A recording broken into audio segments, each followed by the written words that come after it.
morning. The recent allegations against members of the New York State Police are deeply troubling and require immediate and decisive legislative action. This legislation will create and empower a commission designed to investigate systematic misconduct, abuse of power, and political interference with respect to the New York State Police. This commission is not directed at David Patterson.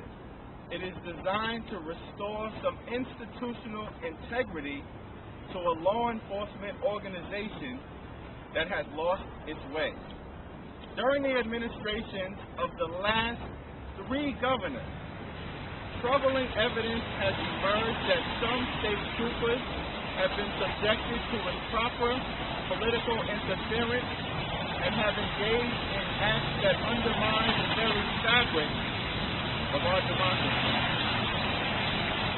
We, the people of New York State, deserve better. We deserve a law enforcement organization that is professional, not a private security detail that spies on political enemies or intimidates victims of domestic violence. In the 1970s, the Knapp Commission was empowered to investigate rampant corruption in the New York City Police Department. In the 1990s, the Marlin Commission was empowered to investigate a revival of that corruption as well as police brutality. The time is now to empower a commission to investigate systematic misconduct with respect to the New York State Police so that this type of political meddling will never occur again.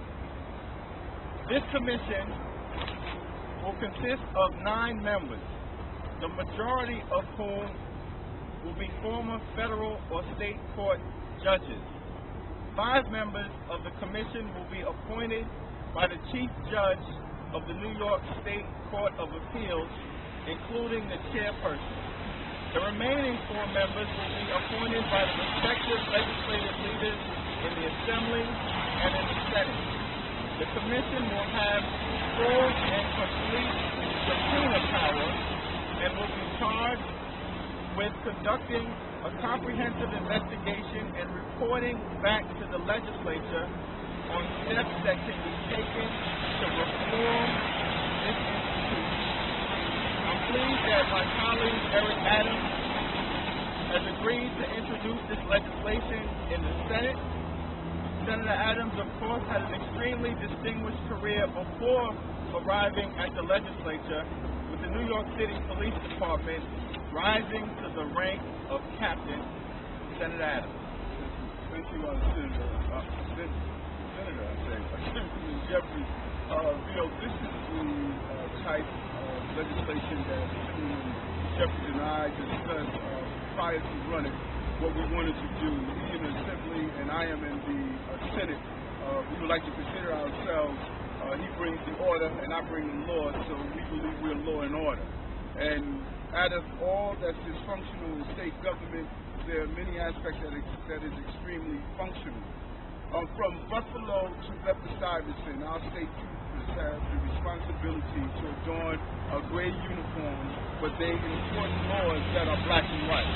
The laws and procedures that they must enforce are not gray. And this commission will remove all shades of gray, all shades of uncertainty, and empower the members of the state police.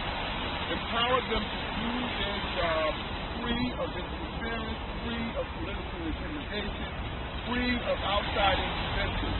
It is extremely important that the members of the state police, as any law enforcement agency throughout the state of New York, is allowed to do their job. And I sent out a similar press release when there was interference in Washington, D.C., when individuals attempted to come into an event that was hosted by the president. One of the most challenging things that I found in my law enforcement career is that when politics interfere with law enforcement procedures, when either the Secret Service, the FBI, or a mere police officer on the beat has an uncertainty of who or she can stop from either entering an area or from reporting a particular offense that they believe is of the criminal nature or unethical or immoral nature. That's what this commission is for. We have never sat down in the current years to look at what we must do better in the state police, and this is what Assemblyman Hakeem, Jeffries, and I are attempting to do. Just as I participated in the Marlin Commission some years ago and saw how important that was to bring it to allow them to speak, allow them as officers to come to people's homes. This is not an attack on the countless number of men and women who adorn a gray uniform and participate in law enforcement.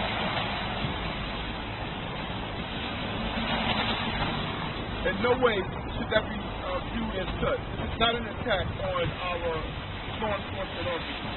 This is an examination to find out, as Assemblyman Jeffries stated, we can do better. How do we do better? How do we take a step-by-step approach to doing better? Allowing our colleagues to look over the legislation.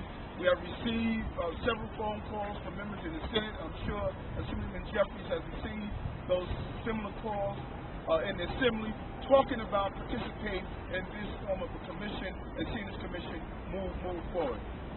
The gray uniform that our officers wear is a signal of strength and power of the state of New York.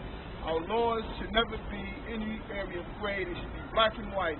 When the laws are broken, when we cross the line, state troopers should not have uncertainty about enforcing and ensuring the reporting of laws. Again, I want to thank my colleague, Assemblyman Jeffries, for participating in this. This is an important piece of legislation that we will introduce. He will carry it in the Assembly, I will carry it in the Senate, and I'm sure we're going to receive the necessary votes to move this forward.